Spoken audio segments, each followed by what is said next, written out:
Hey, what is going on guys, Pagani Gaming here, and we are back again with some more wheel-to-wheel racing. Round 11 now at Laguna Seca Raceway, and we've qualified in 6th position with what I think was a pretty poor quality time of a 1 minute 23. Oddly enough, in some practice lobbies I was in a few days prior to this event happening. I was setting some consistent 1 minute 21.5s, but for some reason I just couldn't get down to that time in the main event.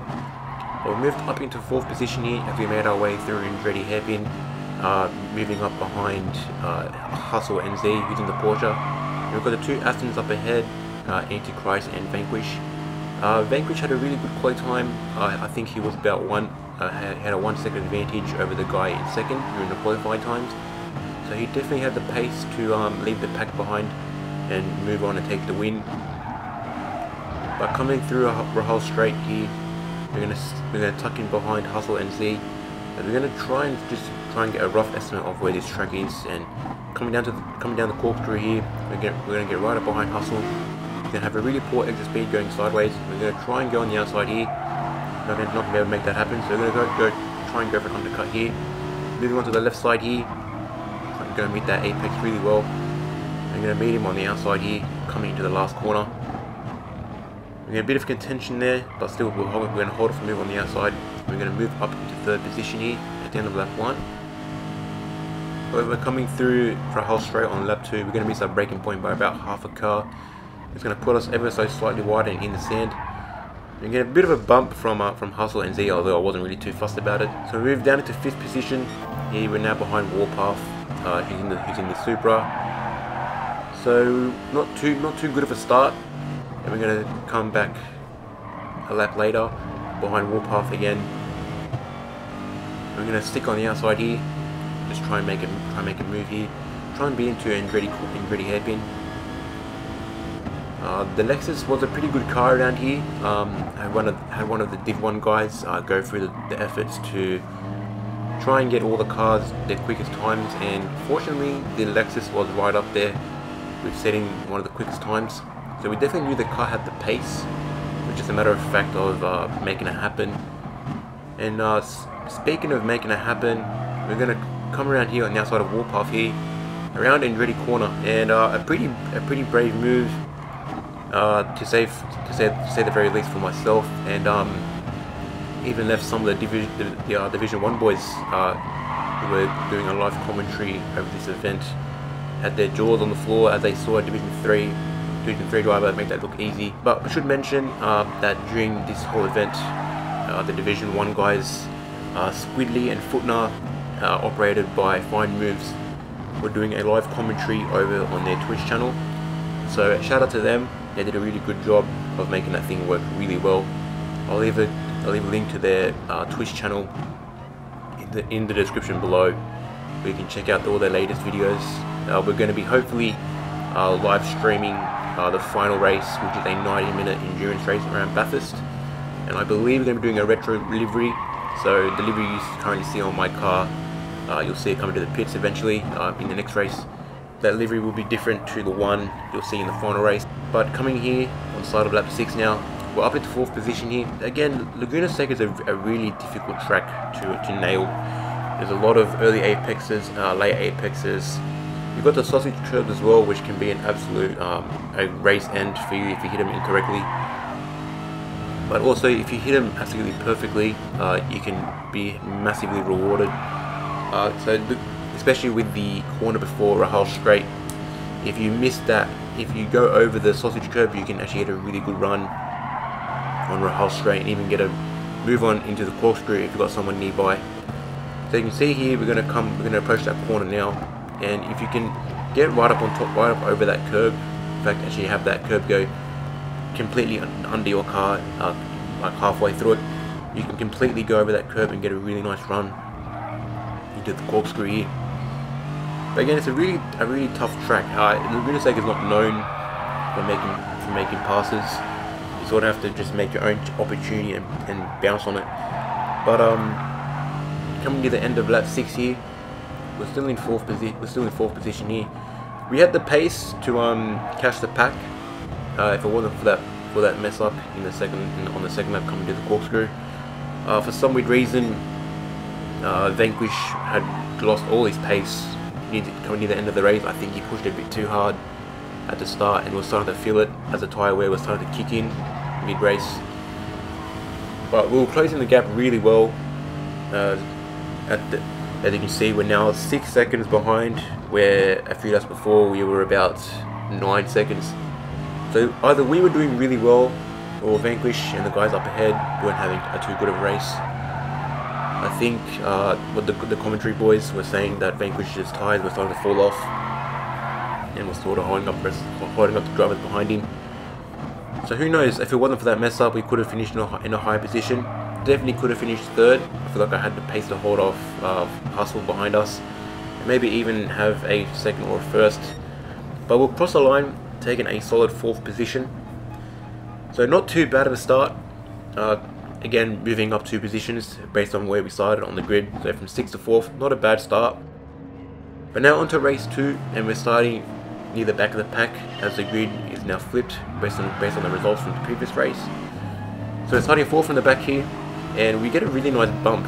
Vanquish in the Aston had a really good start, and he had nowhere to go, so he gave us a bit of a bump and moved up into 8th position here. Then we had another bump from Hustle behind us, I believe it was, who put us into the back of Smurf. So coming out of Andretti Hairpin, we're up into 6th, and then Smurf comes the scene through, take position 4. We're going to get the inside line here, so we're going to take that position off him. And so from 10th to 4th in half a lap is actually pretty good. I tend to make those moves. I tend to be very forceful in the first few laps, just because everyone around me is very close together. I get to bounce on the opportunities to make easy moves into some of the corners. As you can see, coming into the Andretti hairpin, I went up a few spots. Then coming out, I moved up a few more spots. But coming through the corkscrew here, we're now going to move up into 3rd position, as Soul Slayer had a pretty poor exit speed, had a pretty poor run out of the corkscrew, and now we're behind what technically the slower drivers from race 1, and I say technically with air quotes, because King Oscar, who was actually really good during the practice times and the qualifying, had a pretty poor race 1. So he started near the front of the pack. In fact, I think he actually started front row or maybe second row. So we were under the assumption that we could make light work of Heartstopper here in King Oscar, just based on the fact that they started further up. Again, I was under the assumption that they weren't really too good around this track, or they weren't really getting a good connection with the car. So we're here behind Heartstopper here, and we're gonna try and make a move here on the outside. I'm not gonna be able to make that work. So we're gonna try and go for an undercut here, and we make that work really well.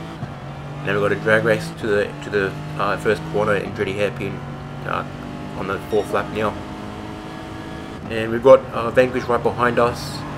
He's also going to apply some pressure on Heartstopper, and fortunately enough, we're going to make the move happen. So we're going to move up into 2nd place here, and now we had a clear shot at a King Oscar here in the FC1 further up ahead. So now we just had to put the foot down and close that gap and try and stick within the slipstream range of 1.2 seconds. We're on the midway through lap 4 now. We had a pretty poor run coming onto Rahal Straight, and it's going to open up the opportunity for Heartstopper to come through. But I think Heartstopper had a bit of a moment coming out of the corkscrew, so he's moved down to 4th, allowing Vanquish to come up and take 3rd position. So we're going to stick right behind King Oscar here, just trying to capitalize on that slipstream. As you see now, it's like I'm right up behind him, come near the end of lap 4. But unfortunately, we couldn't really make the move, and he just ended up moving away from us ever so slightly. You can see coming to the pits now, we're about 5 seconds behind him. You can see the livery that again Hammy has made for us. Again, shout out to him, he's doing an absolute amazing job with the liveries. And he's gonna be making my my retro livery for the final round endurance. We've come out of the pits, we've done a tyre change, and we're shortly going to switch the brake bias to 5 to the rear, just to try and capitalise on that tyre wear. And we came out of the pits and we thought we put in an extra lap of fuel, so I was now under the assumption that I could now redline the car a little bit harder, thinking I had that extra lap of fuel to burn. However, I'm not very good at math, and I only realised I only had 0.1 of an extra lap of fuel. We've had King Oscar here come out of the pits, and he's only just slightly in front of us. He's come out on lap 13, and we're going to go on the outside here, and we're going to make that move happen. Probably should have switched to my radar. My apologies, just a bit of contact there. Thankfully not too much. But they're now approaching the end of lap 13. And now we just had to defend as Smurf has just had an off coming out of the last corner. So we now moved up into first position here, and we just had to hold in that position. And thankfully we had a bit of a moment behind us. King Oscar catching a bit of the curb, and he's just gone into the wall, into the sand. So a bit of a relief, obviously unfortunately for him. I believe he had the pace to definitely pass me and leave me for dead, as he did in the first stint. But unfortunately for him, he had that moment, and we now had a 7-second gap on the guy behind us. So now we just had what we thought would be a clear run, and hopefully a stress-free run to the checkered flag. But second last lap here, we're going to miss our braking point once again, coming into the corkscrew. Thankfully managed to catch it. This now made us vulnerable for King Oscar to make a move, and the gap had now closed down as to just over 2 seconds. But now we had a bigger problem. As I said previously, we thought we had an extra lap of fuel, so we started redlining the car and just pushing the car that little bit harder, thinking we had extra fuel to burn. But now as we crossed the line here onto the last lap, we just had 0.9 of a lap of fuel left. So as you can see here, I'm switching the fuel mapping to the fuel map 3, which is going to sacrifice a bit of power, but hopefully get us over the finish line.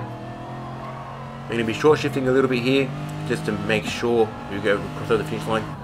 So we now had a massive problem over behind us. We now had King Oscar, who had the pace, had the tyres, and definitely had the fuel to make a move on us.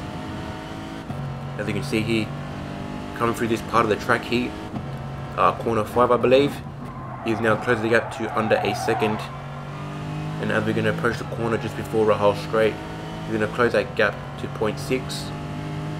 And then coming through here, again, because I don't have that much power, I've decided to risk it, put the fuel mixture back on 1, and hopefully try and have enough fuel to cross the line. I think he's right behind us now, coming through the last set of corners.